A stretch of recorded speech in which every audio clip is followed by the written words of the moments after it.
2 gram பரிசு கொடுத்த உடனே அவன் பெத்து வளர்த்து ஒரு ஆளாக்கிய பெண்ணு போய் கல்லூரி பெண்களை கூட்டு போறான். அறிவானா தமிழனுக்கு ஒரு சினிமா கூத்தாடி பையனை கட்டி பிடிச்சி கொடுக்கறது அனுமதிக்கிற அக்கா தங்கச்சி மாதிரி தானே பாக்குறாப்புல.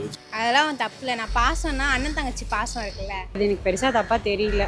பப்ளிக்ல அந்த மாதிரி அவருக்கு தெரியுதுன்னா அது அவருடைய தனிப்பட்ட பிரச்சனை சார். எல்லாரும் வீட்லேயும் தான் பொண்ணுங்க இருக்காங்க, பசங்க எல்லாமே அண்ணன் தங்கச்சி எல்லாம் விட்டு தான் இருக்காங்க. இதெல்லாம் ரொம்ப தப்பு, அந்த மாதிரி பேசவே கூடாது. இல்லை, இதை கொச்சைப்படுத்த வேண்டிய அவசியம் இல்லை. இப்போ நான் ஒருத்தங்களை எந்த பாயிண்ட் ஆஃப் வியூ பார்க்குறேன், நீங்கள் என்ன எந்த பாயிண்ட் ஆஃப் வியூ பார்க்குறீங்க, உங்கள் பாயிண்ட் ஆஃப் வியூ முக்கியம், என் பாயிண்ட் ஆஃப் வியூ முக்கியம். இதெல்லாம் ஒரு சாதாரண விஷயம் தான் சார். ரெண்டாவது சினிமாக்காரன், அவனுக்கு அதை பற்றியெல்லாம் இங்கிதம் தெரியாது. ஆனால் அவரும் சில படத்தெல்லாம் நடிச்சிருக்காரு, நிறையா பண்ணியிருக்காரு. அவரும் அதுவும் சோஷியல் மீடியா வந்துட்டு இருக்கு.